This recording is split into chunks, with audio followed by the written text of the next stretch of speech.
Hello guys, welcome to Amazon TV. I hope you are okay. So njengoba nibona-ke ziyabuya eThekwini, abantu bokufika are using South Africans, those lazy South Africans abadepende ukuthi bondliwe ama-foreigner. So ama-foreigner are using them right now ukuthi belwe ne-March and March. This is what was happening in Durban. And then within a twinkle of an eye, yabe isithelekile impikangizwe izolekelela ama-patriots kulento ebiyenzeka. Because these foreigners were taking advantage yokuthi it was just a small number of ama-patriots abe laphayana. Then akuphelanga ngisho u-30 minutes atheleka amabutho zatheleka iy'nkalakatha kwashuba. Iyona nto ebiyenzeka-ke lena eThekwini. Guys, let me just share it with you. Oh, okay.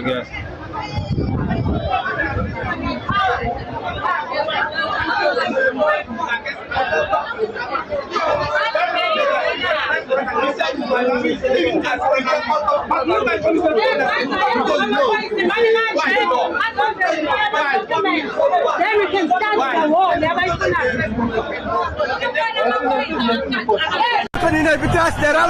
running away. They're running away, sire! They're running away!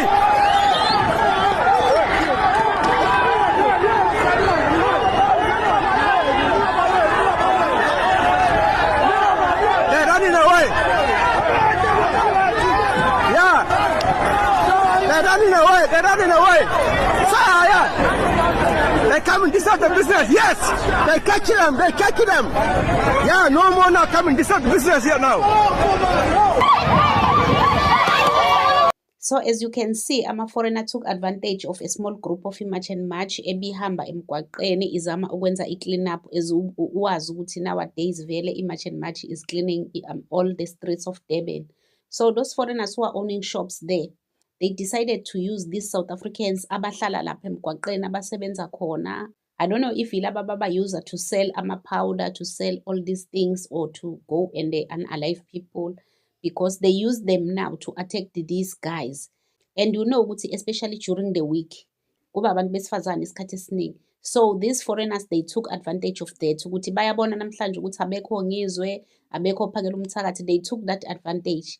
They didn't know ukuthi ongizwe kanti are not far from Durban. Then one call nje they came kwashuba as ubona-ke. Unfortunately today we have amaphoyisa angempela, amaphoyisa patriotic avele aba against ama-foreign. That's what was happening in Durban today.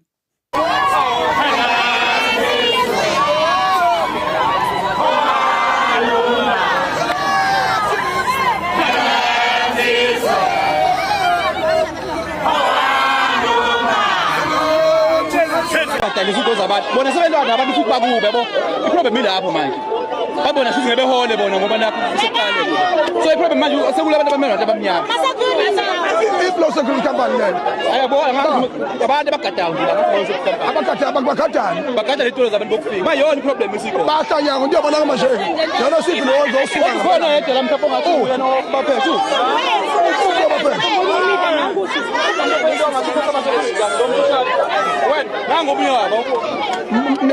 Nenzani baba la?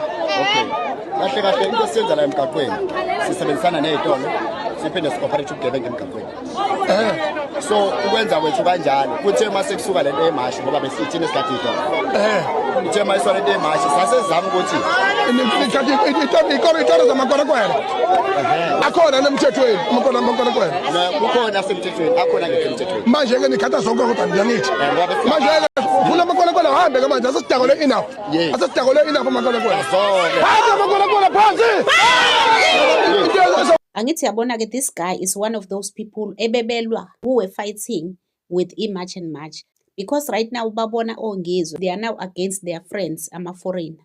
So they are coming to this side now because ongizwe sebefikile. Uyabona ukuthi ubuxoki izinto ezenza ukuthi izinto zingenzeki kahle. Just imagine a South African who is not working, he's always on the streets working for foreigners. Whether they are sending him to go and sell powder, whether they are sending him to go and unalive people, his fellow South Africans, he's just there because foreigners are giving them expired goods, they are giving them cigarettes and this fake alcohol to drink.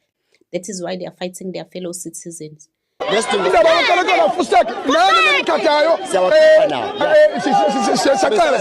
siyacela yazo mfowethu asidlala ngisuka goli yaze ngilale kodwa mkhuhlane silungisele ukuya goli siyaklina manje unola vele kuliwe noma kuliwa vele kuliwe manje unamhlonishwa besicela ukuthi ukuze le nto ilungiseke kahle abeze ngaphambili ama-leaders alelo khona sokwazi ukuthi sishanele ngendlela kahle ngamanje ibo yiphi le-security company evimbayo yiphi oba nabo i-CPF yala emgaqweni ubani i-CPF iphi ngoba nabo abantu bomthetho abakhona yo inkinga nina sengixabana nodwa nina abantu abamnyama laba abasebenza ey'tolo abasebenza la sebelwa yibona laba abashaya laba be-marching laba bokufika bakuthula idu nina nixabana nodwa enisibukanisa nabantu kade sinikhulu namanyala niyozelana namanyala nina nixosha sina bababla usebenza ababisebenzela sambe khona nizobashaya you guys are wrong yabona umuntu omthetho obukhuluma uma kuwukuthi thina ablo ma-leaders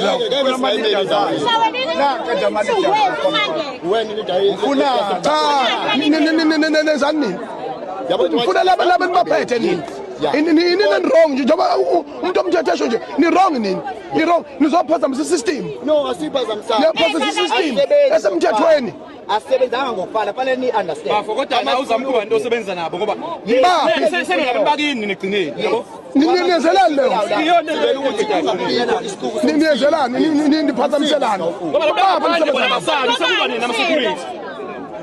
baphi basibafuna ukhola bona basibafuna abasebenzi balambile thina silambile nimgodo wezwa nimgodo ubuza ngisibhakela mina ngimtshela soribanja baba sicela ukubahlizeka kanjani awungenela ngaphakathi akunombizo la fethu sifuna ukubuza kabanzi la ukuthi kwenzakalani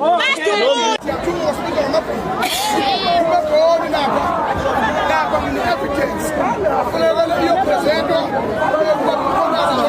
sithasi yokuthi sithola abantu abathi information yobugebengu obenzeka eSouth Africa sinawo kodwa inkinga besingasene ngoba namaphoyisa nawangcolile into eyenzakalayo-ke abanje ukubotshela amaphoyisa lapha ngey'nayipha zami abafana ngey'nayipha ebukela amantshontsho ima-drug dealers kubulawa ikusasa lethu kubulawa iy'ngane zethu abantu bangaphandle bonke abukuyibona abasaplayana nama-drugs evident ngesizathu kubabonazi ukuthi simlekelele njengoba manje ezolwisana nobugebengu beyidakamisa iSouth Africa yonke jikelele phambili ngomkolazi phambili ngomkolazi phipha alekileke njengayo wethu njengoba i-marshal march ibila yenziwa operation clean up the city ibalulekile lento ukuthi kubafowethu ababavimbayo abazi ukuthi anilona nami uyafika nje sikegoli 27 28 29 sisekoli 28 sizobe sisepintoni esaliside kwabili phela siziyejani siyaziko nakhona lapho siyofika ekhaya egolo mhla 29 zonqamna phakathi abakwelekoleni kohigwa nakoyubhek njengoba bafethu uma uhulumeni esehlulekile ukuthi athuthukise izwe lethu asiyiphathele thina ngezandla zethu amaqembu ezepolitiki wonke asifeyilile ipolitiki ayisistem ntamangodwa so-ke bantu abalulekile kanza kwethu emsebenzi uqhubeke singami operation protect the city yenzeke sizongijoyina nathi sibe khona nasegoli sizothola amabhasi azosuka la ahamba egoli lapho uzolekelela nabafowethu abasegoli baphume ehostela baye kuhlala beneka amaseke ayikhale. You see ke lama-South Africans ahlangana nama-foreigner ukulwisa izinto ezinhle ezenzeka kule country. You remember, I think it was 3 or 4 days ago, lo sisi wayitshela i-March and March ukuthi abahambe. Etshela ama-South Africans azobaklinela i-city where they are working. Ama-street hawker bayayeka kungcole emgwaqeni. Iyafika i-March and March izobaklinela, uyabathuka, uyabaxosha, ubatshela ukuthi abahambe. Just imagine. So uyabona-ke iyo lento le ezokwenza ukuthi sibuyele emuva kuzo zonke izinto esithi sizama ukuzenza kube khona abantu abangazazi ukuthi bafunani. One day uzomuzwa esekhalela ama-South Africans ukuthi bukani ingane yami is under the bridge, isibhema iwunga. Kodwa ube-fighter elwela wona ama-foreigner. Wona lawe sithi awahambe newunga yawo. So guys, let me know what you think on the comment section. Don't forget to subscribe, to like and share the video. Love you. Bye.